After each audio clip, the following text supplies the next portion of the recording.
Hey everyone, this is Adam Marone, and today we're going to be going over the rooted and hacked Nook color. We started out with just a regular Barnes & Noble Nook color, and we have transformed it into something completely different. So we're going to go ahead and power this on. There we go, and you can see the startup is definitely not the same as it was. And while this is booting up, we may as well look at the hardware side of things. It's got very good build quality. It's got a matte rubberized back, which gives it a very nice feel to it. It does have a speaker, definitely not the best speaker, but it is a speaker. Behind this nice little latch that says Nook on it, it has a little SD card slot, micro SD card, and you will be needing a micro SD card if you wish to hack this. And by the way, I will be posting a video later on exactly how to hack it. This has been hacked to Cyanogen Mod 7, Android 2.3.4.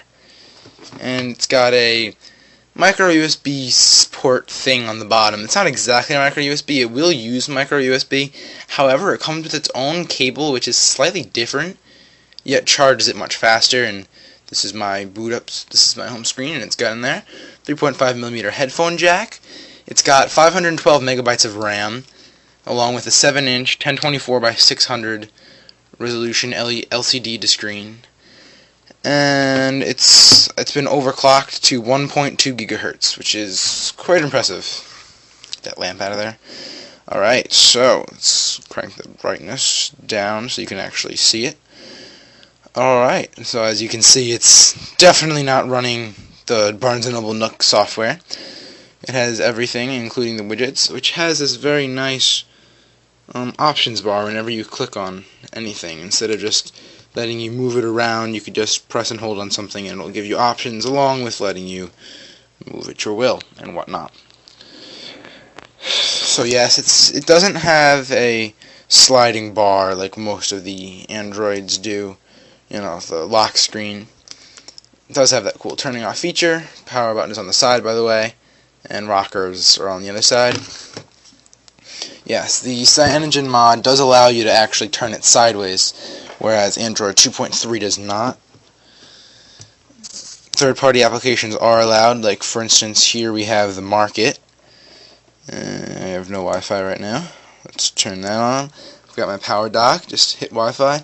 And the Nook color does not come standard with Bluetooth. However, it has a chipset that allows Bluetooth.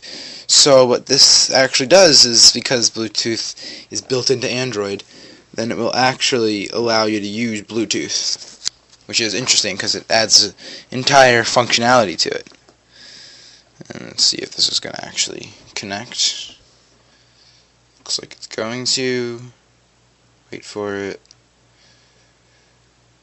Good, we got it. Alright, so as you can see in the market, I have the standard Android market, but you can download an APK for the new market, which is not out yet.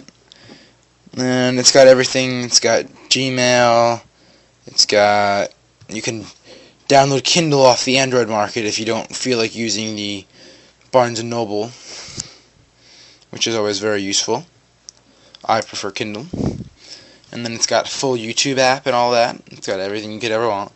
That's everything in the Android market. Let's check out Angry Birds Rio. Oh, by the way, all the menu, back, search, and are on the soft key, along with the Nook color key being the hard home button. You can see there. Just hit the back up again. And it comes with this little key for the applications that allows you to turn this down, turn the volume off, because I don't need this. Alright. As you can see, the graphics are quite nice on this.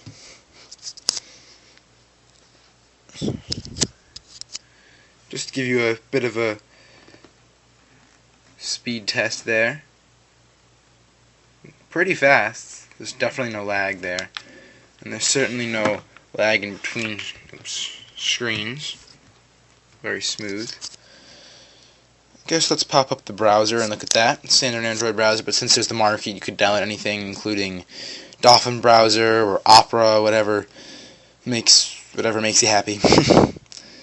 These lines coming across the screen are just because this camera is not all that great. So let's go to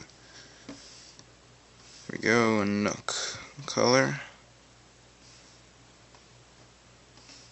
Yeah, let's go to nook. As you can see, it's pretty fast. The pinch to zoom works fairly well because it is a multi-touch capacitive screen, and scrolling is fast. And it actually, interestingly, since I guess this is a mobile phone platform, it will, when you load up a site that has a mobile site option, it will go to the mobile site instead of the site itself.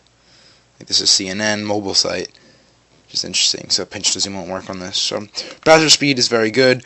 Let's run a quadrant standard test just to check. Oh, and this is an interesting thing. You have the main bar here. I have settings, app draw, and browser. But if you actually flick up on it, it allows you to bring up a secondary app draw, which you can put as many apps as you want into it. So let's check out quadrant standard and do a quick speed test on full benchmark. This is running at 1.2 gigahertz.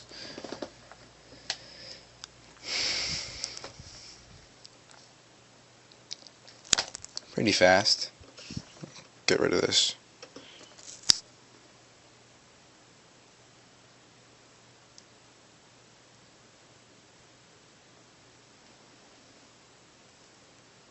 You can kind of see the sponges on the screen, and you can see the reflections too. It's not exactly the best quality screen out there. You can barely even see those planets going around. Let's see if I can turn some lights off. There we go. That's better. So I would definitely recommend getting a screen protector for it, like an anti-glare or anti-smudge kind of thing. And whoa, look at that! That's quite the quadrant test. Let's see if this will focus in. Doesn't look like it's happening, but it says 2,366, which is quite large. It's much bigger than all of the other ones there, so it's definitely not lacking on speed. Because with a half gig and a 1.2 gigahertz processor, A8 core, it's quite snappy. And yeah, there you go. It's got a music player and everything. All that you want.